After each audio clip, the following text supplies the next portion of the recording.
Hello everyone! In today's video we're gonna turn this dumb phone, which is a Sony Ericsson W705, into a portable gaming console. But before we start, I have to say that this video is sponsored by PCBWay. PCBWay is a leading manufacturer for circuit prototyping, 3D printing, CNC machining, and everything you need to bring your ideas into reality.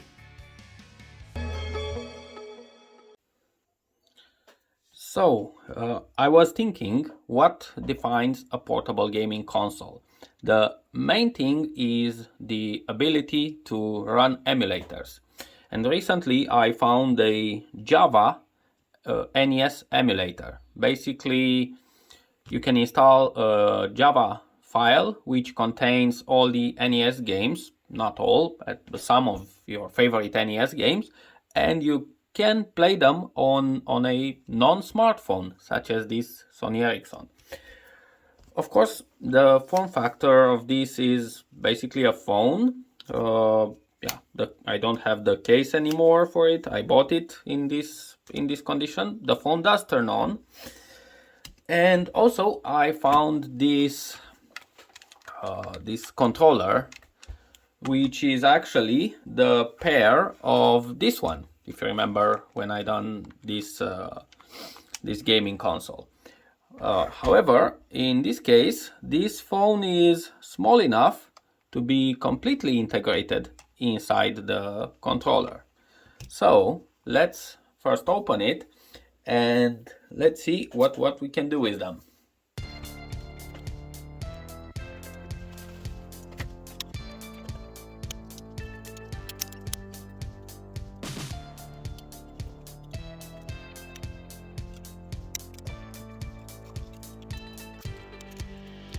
I guess we will not use the front camera or speaker anymore.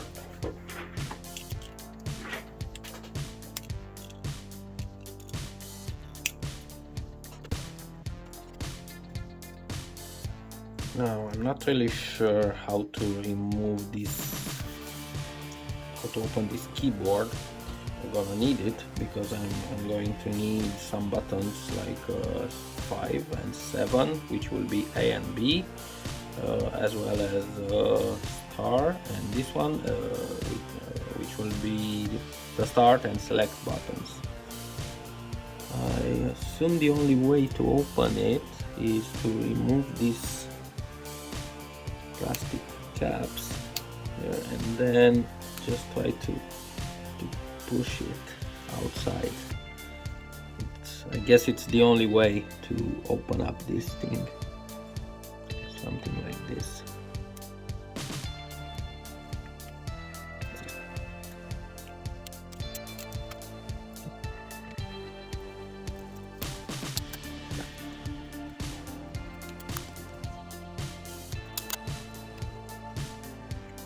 So I'm going to solder the buttons, basically connect the arrow keys to this D-pad. Some of you asked me about diagrams and things. I thought it's quite self-explanatory. So basically I'm using my multimeter to test the continuity in order to check which button goes to where. Usually the D-pads of mobile phones have like a common ground, which means I can use only 5 wires for these 4 buttons. So let's try to see if it's Sony Ericsson does this.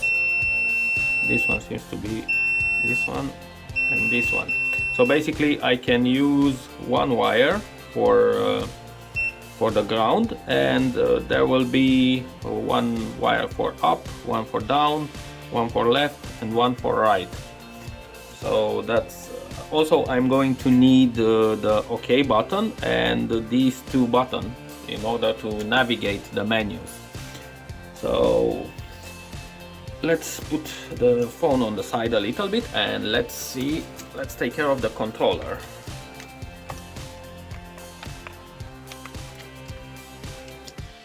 Okay, so I think I'm going to need to cut the controller a little bit.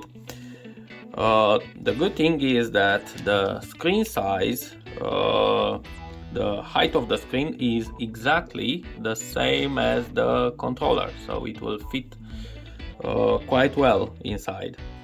So basically I'm going to have to remove these two buttons, so it will be a gaming console with just two buttons, which is great for NES, because basically this phone can only run NES. And also I saw there is a Game Boy Color emulator also written in Java, which could probably run in this phone. However, I couldn't found it. I saw some video on YouTube with it, but I couldn't find it. However, the NES emulator, the NES Cube, I found it quite easily. So let's take care of the motherboard first.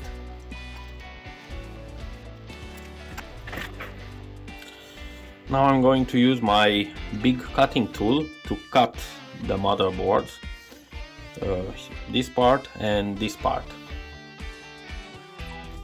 Alright, this is what I'm going to use.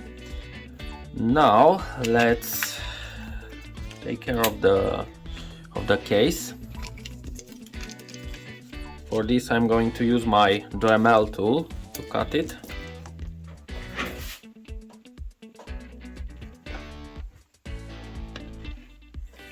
Let's take some measurement first. It's going to be like this. So I'm going to cut from there and okay.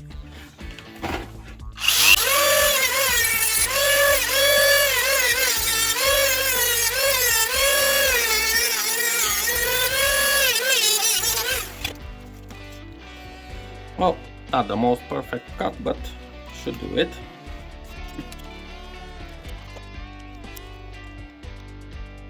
Yes, if I could probably bend the display like this, I should be able to fit it inside just fine.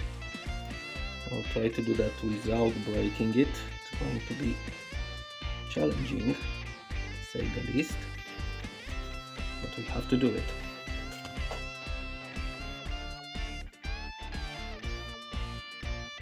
Something like this.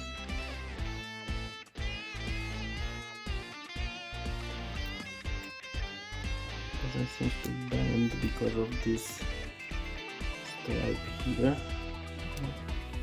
Maybe if I will take off this black thing, it should be more flexible and it should let me bend it. Oh yeah, it's quite difficult because it has some components there.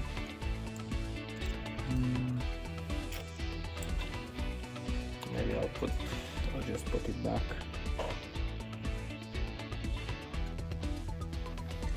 To make sure it will not make any short circuit or anything.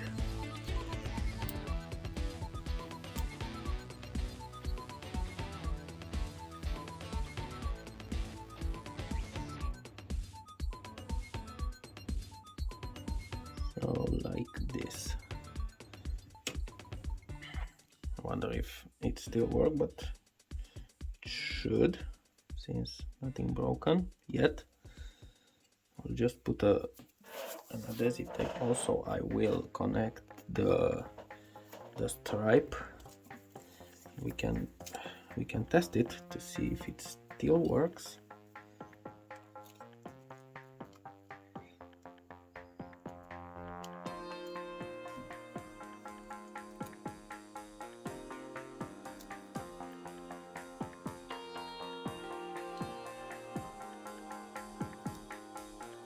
Something like this. Okay, now let's try to fit the display into the case. So it should go like this. Maybe we can put it from outside. I try to cut as straight as I could.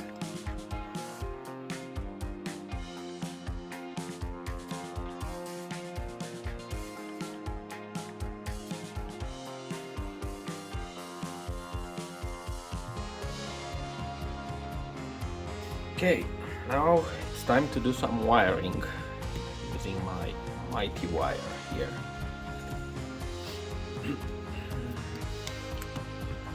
So we'll connect the D-pad to the circuit, which should be like this.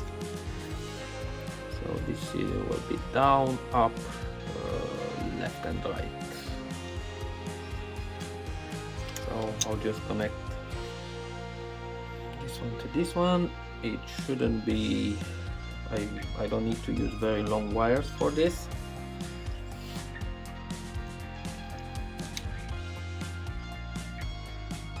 So what I'm doing, I will take some quick measurements. I can also use the end of the circuits here, so basically I can make the wires like this size. Should be just fine. So I need to make five of them.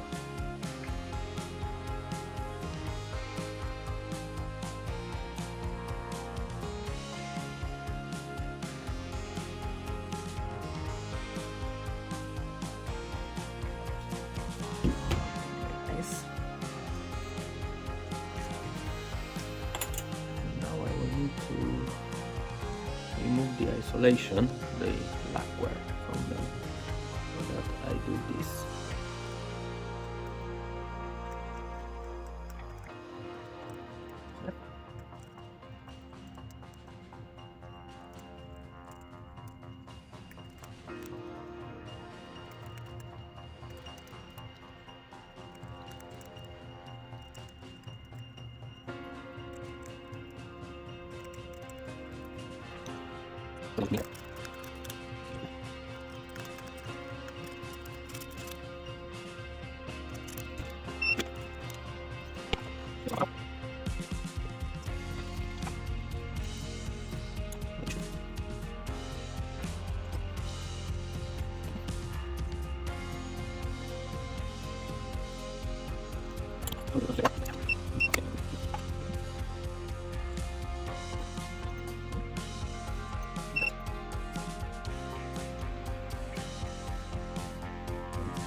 We're not finished because we need 3 more buttons, as well as the OK button from there, and for that I will have to use some of my buttons, some of these buttons. So I guess the only place I can put them is here. I have to make 3 holes. Oh, and also we have the start and select. So basically, I guess I'll need 3 plus 2 start and select buttons. So it will be like 5. I'm not sure if I have enough space for 5 buttons in there. I guess not. We'll see.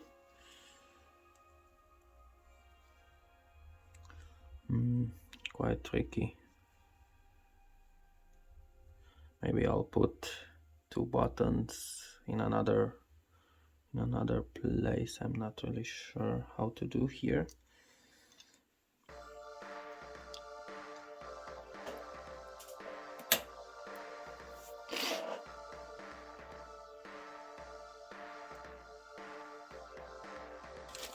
So I guess the best way is to put the 3 buttons for controlling the UI here, and for start and select I'm going to have to put some trigger buttons here, and also I forgot about the power button, which I think I'll put here. So let's make some holes.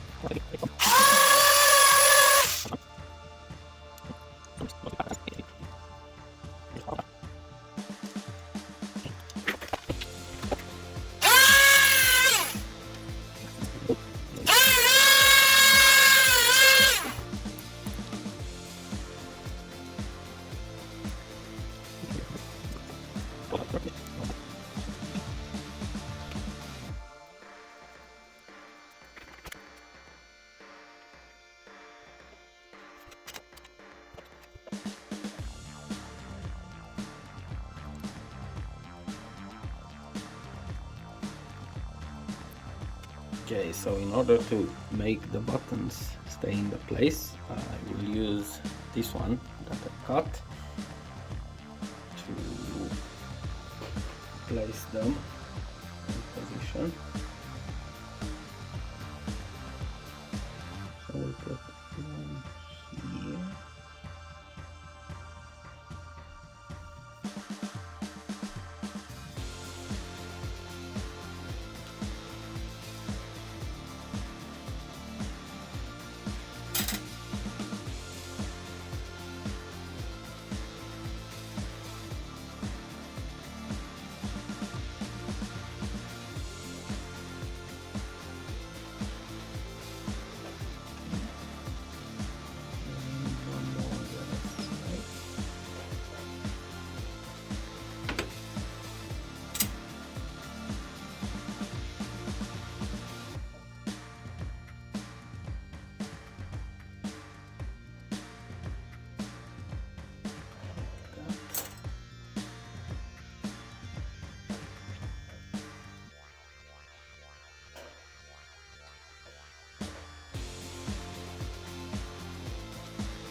That should hold it in place. We're gonna come with the motherboard here on top, so we just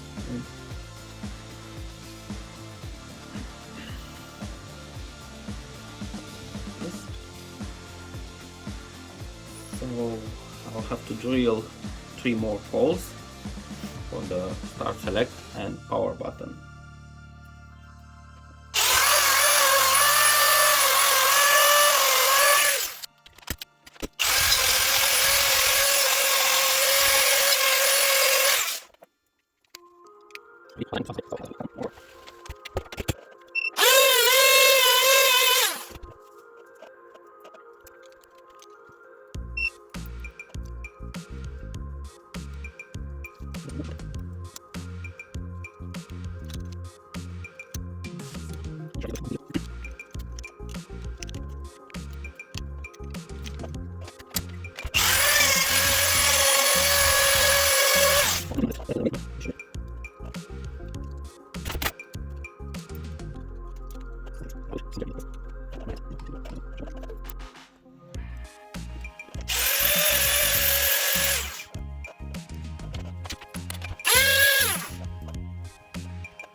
Let's do a bit more wiring.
Okay, so with this part is complete. Now we're gonna have to solder some wires from here to the triggers, and 5 and 7, which will go to this board here. Right, so let's do this part now.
Okay, before moving on to making the battery, I will have to cut the back cover a little bit in order to be able to close it like this.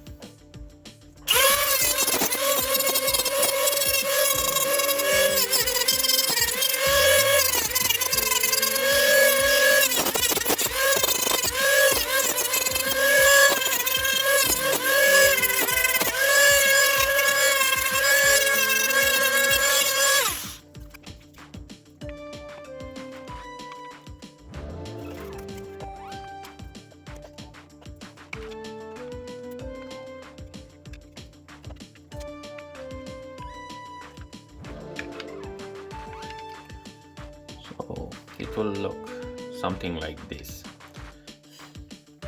Okay, so in the final part we will do the battery and battery installation, and we can test it with some games.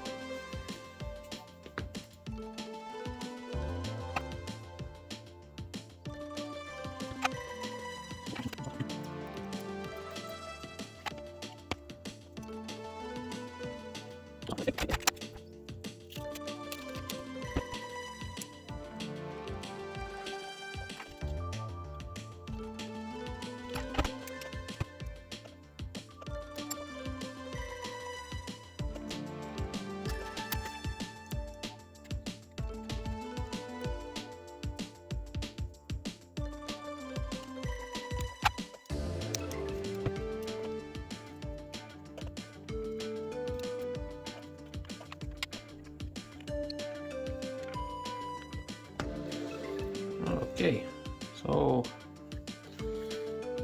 kind of like this. Let's try to power it on.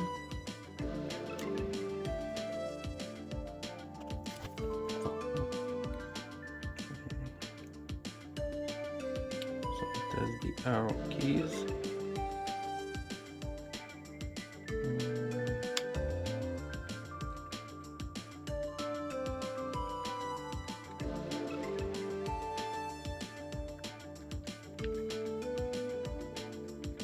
Seems to work just fine.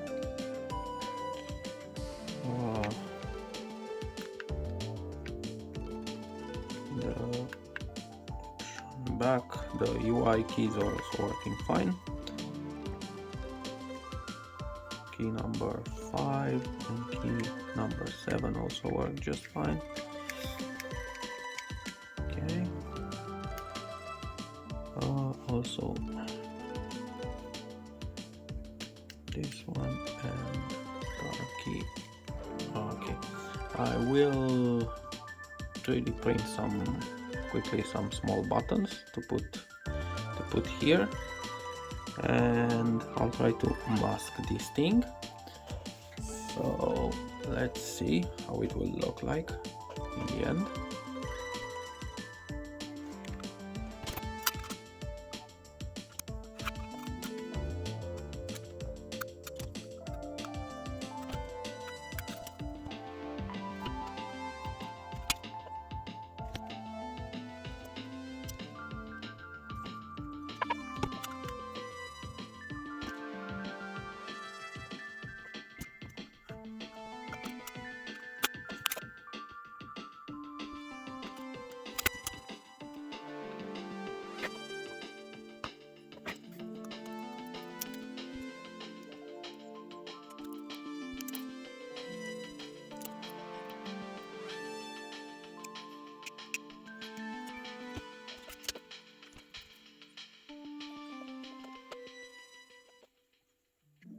Alright, so let's try some games now. Let's see the screen better, like this.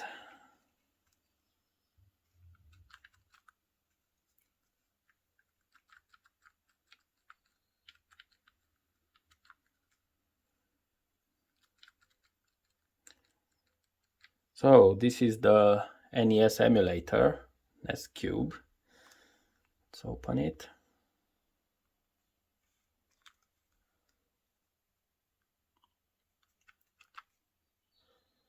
And I already put some games inside the Java file archive.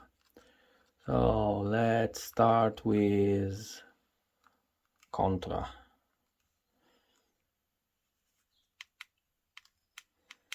I already set the keys and the screen, so we should be ready to go.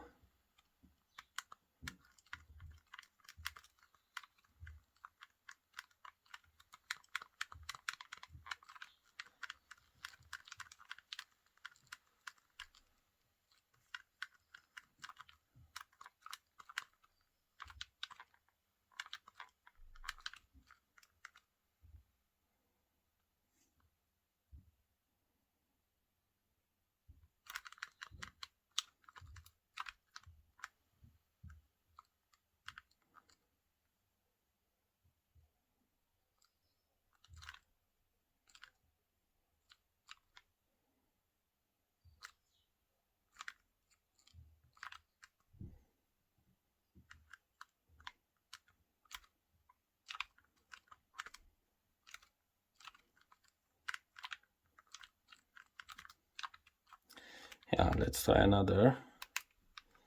Let's try Mario. I'm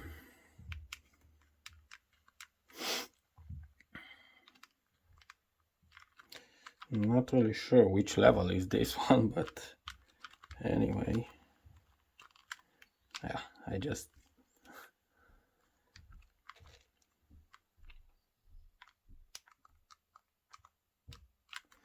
guess I'm not very good at Mario. Let's try Let's try Pac-Man.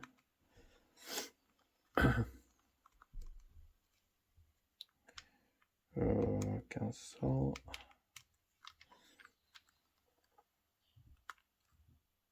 Yeah, I'm quite surprised to see this game running on a non-smartphone.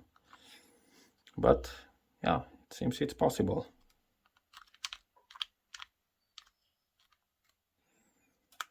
Okay, let's try.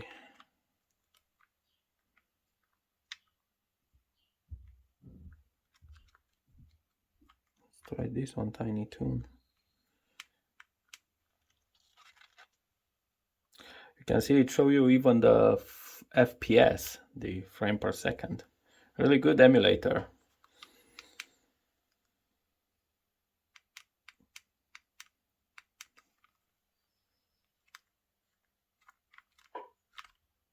Ooh, that's not a good start.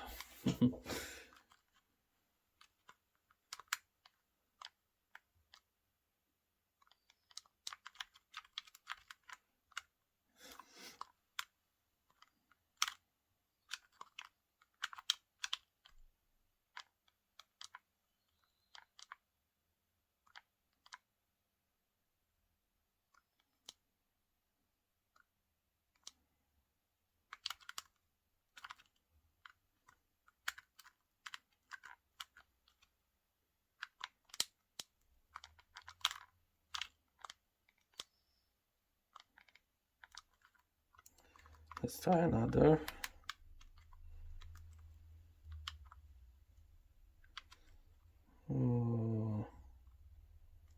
Let's try this one, Battle Cities.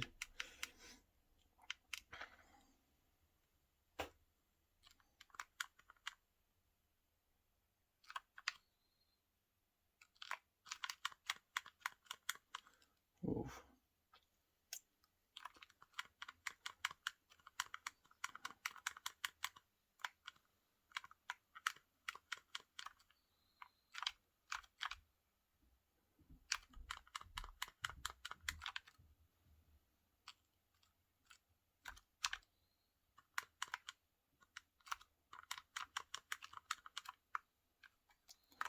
So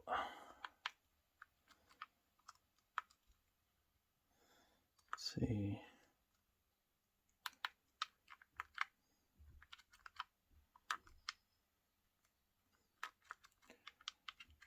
This was a fun one.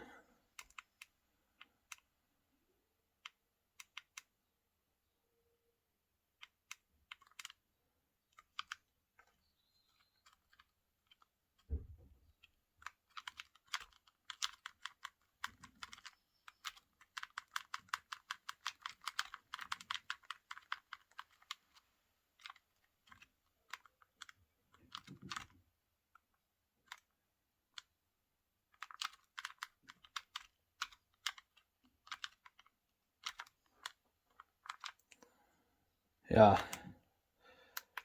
So anyway, I think it's a very nice little portable gaming console, and yeah, it's even better than those dedicated Chinese ones that you can buy for quite cheap. But I think this one is maybe cheaper option.